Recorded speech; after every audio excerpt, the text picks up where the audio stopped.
천사의 아침 방문을 찾아오신 여러분을 환영합니다. 오늘도 아침 예배 말씀으로 믿음과 위로의 시간을 갖게 되길 바랍니다. 성도 여러분 안녕하십니까? 오늘도 아침 예배에 찾아오신 성도님들을 진심으로 환영합니다. 우리는 성령을 의지하고 붙잡는 삶을 살지 않는다면 무기력한 삶을 살게 됩니다. 오늘 말씀을 통해서 성령의 은혜 속에서 사는 경험이 무엇인지 배우는 귀한 시간 되시길 간절히 바랍니다. 이제 기도하겠습니다. 하늘에 계신 아버지, 오늘도 우리에게 하루의 생명과 말씀을 주심에 감사드립니다. 오늘 우리에게 주시는 말씀 속에서 성령의 음성을 듣고 그 음성에 순종하는 삶을 살 수 있도록 인도하여 주시옵소서. 오늘은 성령의 은혜 속에서 사는 경험이 무엇인지 살펴보려고 합니다. 말씀을 준비하신 목사님과 말씀을 듣는 모든 성도들이 진리로 하나가 될 수 있도록 인도하여 주시옵소서. 예수님의 이름으로 기도드립니다. 아멘. 안녕하십니까 성도 여러분.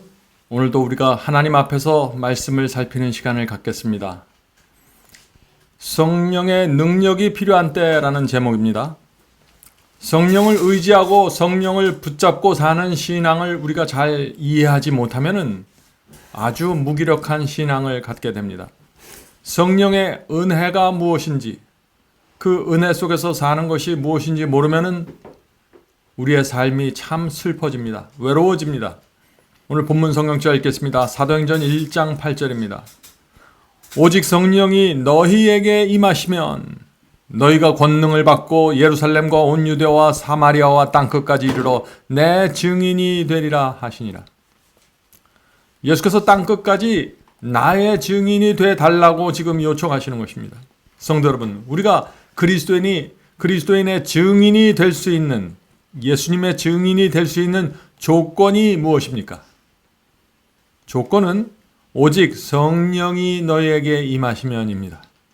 성령을 받아야만, 성령이 내 마음속에 임하셔야만 그리스도를 위한 증인이 될 수 있다는 것입니다.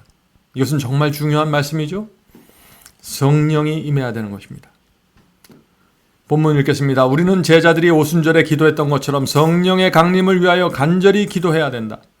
만일 그들이 당시에 성령을 필요로 했다면 오늘날 우리에게는 그것이 더욱 필요하다. 온갖 거짓 교리와 이단과 속임수들이 인간의 마음을 미혹하고 있다. 자, 여기 만일 우리에게 성령이 결핍되면 어떤 일이 생길까요?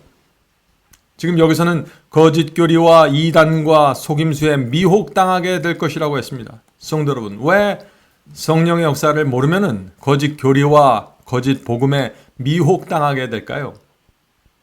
성령의 역사가 내 마음속에서 실제로 어떻게 이루어지는지를 모르면은 미혹당하는 것입니다. 성령으로 내 욕심을 십자가에 못 박는 그 경험을 실제적으로 모르면은 미혹당하게 됩니다. 성령의 은혜가 나를 회개로 인도해서 새 마음을 받는 경험을 모르면 미혹당합니다. 자, 그런데 질문이 있죠. 왜 미혹당할까요? 왜냐하면 모든 거짓 복음은 성령께서 죄인의 마음을 변화시키고 진리에 굴복시키는 그 성령의 역사를 말하지 않기 때문입니다. 그래서 개인적으로 성령의 역사가 어떻게 내 속에서 이루어지는지를 모르면은 자꾸 거짓 복음을 찾아가게 되는 것입니다. 왜냐하면 그 거짓 복음 속에는 성령의 역사를 말하고 있지 않기 때문이죠. 다시 말해서 이 거짓 복음은 심령의 결정적인 변화에 대해서 말하지 않는 것입니다. 거짓 복음은 변화되지 않고 내 속사람이 변화되지 않고 내 육체가 결정적으로 십자가에 못 박히지 않더라도 구원을 제시하기 때문입니다. 그래서 성령을 경험하지 못한 분들은 자꾸 그런 거짓 복음들을 찾아가게 되는 것입니다. 자기가 모르니까 찾아가는 것이죠. 오늘날 사탄은 성령의 역사가 없이 구원받을 수 있다는 거짓 복음을 인터넷에 정말 많이 뿌려놓았습니다. 어떤 것들이 있습니까? 예수를 믿기만 하면 구원받는다는 가르침이 있죠. 성령의 변화가 빠진 거짓 복음입니다. 하나님께서 모든 사람의 구원과 멸망을 미리 예정해 놓으셨다는 예정론, 성령께서 죄에 빠진 영혼을 실제적으로 건져내서 구원하실 수 있다는 그 성령의 능력의 경험이 빠져 있는 거짓 복음입니다. 한번 구원받으면 영원한 구원이라는 교리가 있죠. 그것은 성령께서 지속적으로 인도하시고 그를 죄로부터 계속해서 건져주신다는 성령의 역사가 빠져 있는 것입니다. 성도 여러분, 우리가 정말 성령께서 내 마음에서 어떻게 역사하시는지를 알면은 오늘날 기독교에 널려져 있는 그런 거짓 복음을 결코 받아들일 수가 없습니다. 왜냐하면 그런 거짓 복음들이 내 마음에서 실제적으로 일어난 변화의 경험과 너무나 다르기 때문이죠. 성도 여러분, 우리는 이 바울의 말씀을 이해해야 합니다. 너희는 성령을 따라 행하라. 그리하면 육체의 욕심을 이루지 않으리라. 우리가 이 말씀을 경험으로 이해하면 어떻게 될까요? 우리는 길을 잃어버리지 않게 됩니다. 인간은 죄를 이길 수 없다는 그런 가르침을 받을 수가 없습니다. 율법주의자가 될 수도 없고 이상한 세속주의자가 될 수도 없는 것입니다. 우리는 성경이 말하는 그 복음 안으로 깊이 들어가게 되는 것입니다. 계속 읽겠습니다. 성령의 도움 없이 거룩한 진리를 제시하려는 우리의 노력은 헛될 것이다. 정말 이 말씀은 깊이 절감이 되는 말씀입니다. 우리가 아무리 성경 말씀을 논리적으로 전할지라도 성령께서 그 말씀을 듣는 사람의 마음을 감동시키고 진리에 굴복시키지 않으면 아무런 열매도 없는 것입니다. 아무리 설교가 잘 돼도 소용이 없는 것입니다. 성령께서 그 영혼을 굴복시키기 전에는 말이죠. 그래서 말씀을 나누는 이 설교자들은 성령께서 역사하실 수 있는 설교를 해야 한다는 고민을 갖게 되는 것입니다. 자, 오순절에 사도들이 설교했을 때 그 당시 백성들의 반응이 어땠습니까? 사도행전 2장 37절에 그 말씀이 있죠. 사도행전 2장 37절.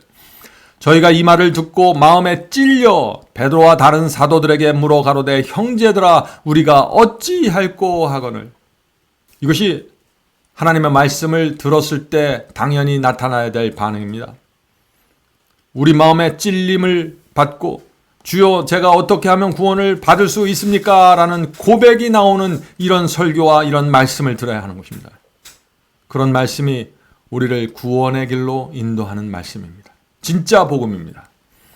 다음 말씀 읽겠습니다. 누구든지 생수를 마시면 그것은 그 속에서 영생하도록 솟아나는 샘물이 될 것이며 그 축복은 자신에게 국한되지 않고 다른 사람들에게 나누어질 것이다. 먼저 내 속에서 생수를 마시는 경험이 있어야만 다른 사람들에게 생수가 흘러나갈 수 있다는 것이죠. 자, 성경 말씀은 생수입니다. 생명수입니다. 그런데 모든 사람에게 있어서 이 말씀이 생수가 되는 것은 아닙니다. 어떤 사람은 성경을 아무리 읽어도 생수가 되지 않습니다. 왜 그럴까요? 갈증이 없기 때문입니다. 성도 여러분, 그리스도인은 말씀에 대한 갈증을 갖고 있는 사람들입니다. 아침마다 시냇물을 찾는 사슴처럼 갈증을 갖고 생수를 마셔야 합니다. 그런 사람들은 살아나게 될 것입니다. 갈증이 있는 사람은 생수를 분별할 수 있습니다. 말씀을 분별할 수 있습니다. 말씀의 생수를 마셨을 때 그 생수가 5장 6부까지 들어가서 시원함을 느꼈던 그런 사람들은 그 생수 아니면은 다른 것을 마실 수 없는 것입니다. 그런 사람들은 다른 사람에게 내가 먹고 살아난 이 생수를 나눠주고 싶어서 이리저리 뛰어다니게 되는 것입니다. 성도 여러분, 이것이 전도입니다. 계속해서 읽겠습니다. 악의 세력을 정복하는 성령을 거절하는 것은 다른 모든 죄를 능가하는 죄이다. 왜냐하면 그것은 우리를 능력의 근원이신 그리스도 및 그분의 교통에서 끊어지게 하기 때문이다. 성도 여러분, 성령을 거절하는 것이 왜 다른 어떤 죄보다도 크다고 말씀하셨을까요? 예수께서도 동일한 말씀을 하셨죠? 누가복음 12장 10절입니다. 누가복음 12장 10절. 누구든지 말로 인자를 거역하면 사하심을 받으려니와 성령을 모독하는 자는 사하심을 받지 못하리라. 이 말씀이 무슨 뜻입니까? 유대인 중에서 나사렛 예수가 하나님의 아들이라는 사실을 분별했던 사람들이 얼마나 많이 있었을까요? 대부분의 사람들은 예수님을 알아보지 못했습니다. 허름한 옷을 입고 먼지 나는 유대 땅을 다니는 한 사람이 있는데 그분이 하나님의 아들이라고 알아본 사람들이 얼마나 있었을까요? 많지 않았을 것입니다. 그러나 예수께서 말씀을 선포하셨을 때는 다릅니다. 예수께서 설교를 하셨을 때 성령께서 듣는 자들의 마음에 역사하셨습니다. 진리를 받아들이라고 호소하셨습니다. 그때 성령의 역사가 이루어지는 것입니다. 그런데 그것을 거절했던 사람들은 메시아를 거절한 것입니다. 십자가에서 예수께서 그 고통 속에서 거룩한 성품으로 매달려 있었을 때 성령께서 가장 크게 역사하셨습니다. 십자가 주변에 있던 수많은 군중들에게 성령께서 그들의 마음에 호소했습니다. 그 성령의 역사 때문에 죽음을 목전에 둔 강도까지 주님을 메시아로 영접하는 놀라운 결정을 하게 된 것입니다. 그러나 대부분의 사람들은 그리스도의 십자가의 죽음을 보면서 성령의 역사를 느끼지 못했고 거절했습니다. 메시아를 조롱했고 침뱉고 놀렸습니다. 이것이 성령을 거절하는 사람들의 모습입니다. 성령을 거절하면 진리를 몰라봅니다. 진리를 조롱합니다. 성령을 거절하는 사람들의 모습입니다. 노아가 설교했을 때도 마찬가지였습니다. 성령의 큰 역사가 있었습니다. 그러나 대부분의 사람들은 그 성령의 감동과 성령의 호소를 무시했습니다. 그래서 멸망당한 것입니다.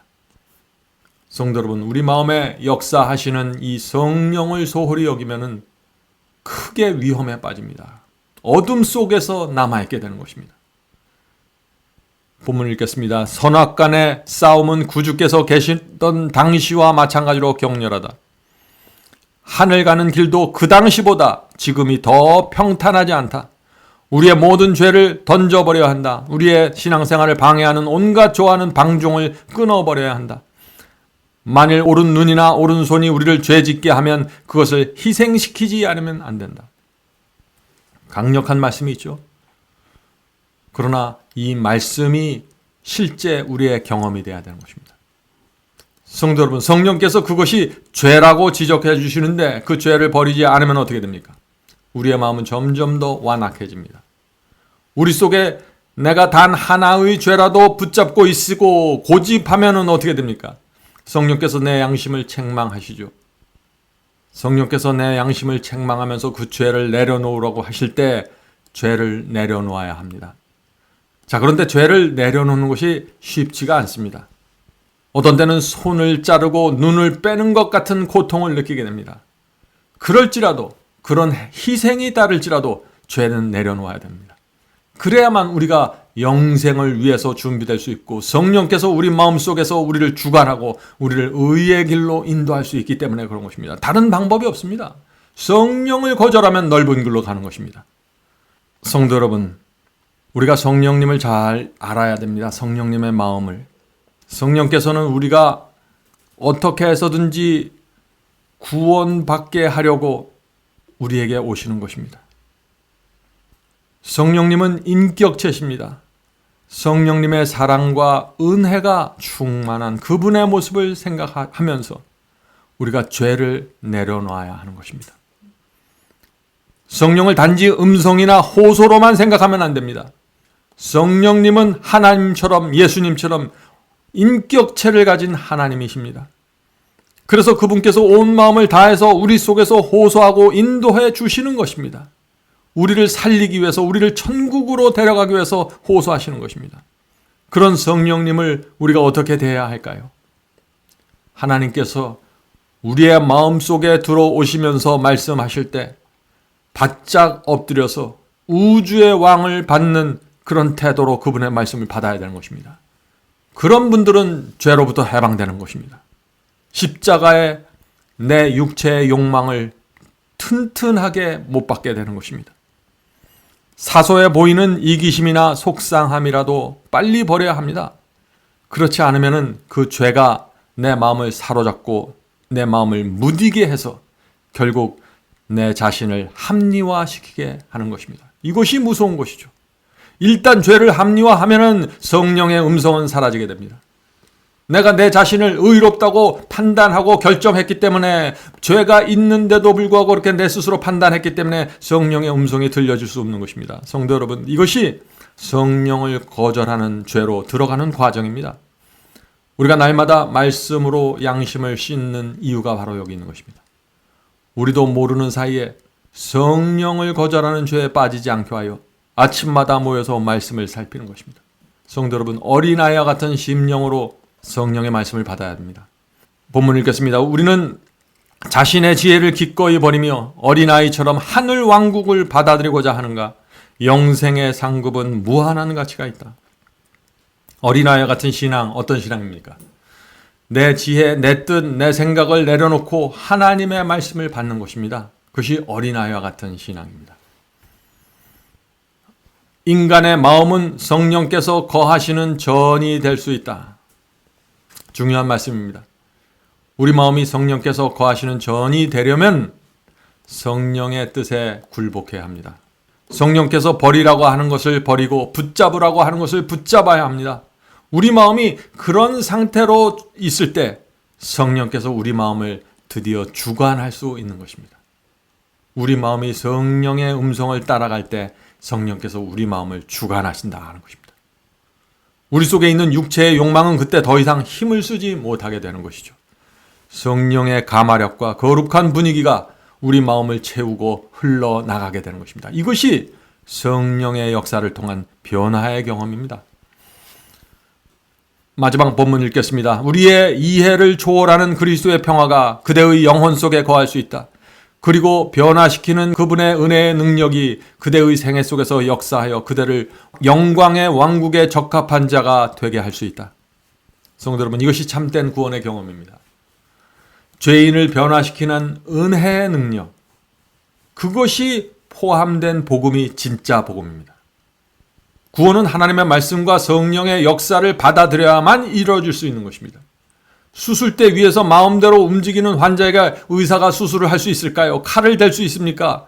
안 되는 것입니다. 마찬가지입니다. 하나님의 말씀을 무시하고 내 생각, 내 감정을 고집하는 사람에게 성령의 수술이 이루어질 수 없는 것입니다. 성도 여러분, 오늘도 성령께서 우리를 반드시 찾아오실 것입니다. 여러 번 찾아오실 수 있습니다. 오셔서 우리에게 말씀하시고 가르쳐 주실 때 어린아이처럼 그 말씀을 받고 성령께서 내 속에 들어오셔서 우리를 주장할 수 있게 하시도록 허용해 드리게 되길 간절히 바랍니다. 이제 기도하겠습니다.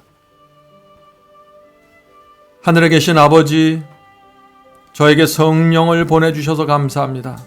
성령께서 저에게 오실 때 마음을 열고 성령께 굴복하고 성령을 저희 마음의 성전의 보좌에 앉을 수 있도록 저희가 굴복하게 도와주시옵소서.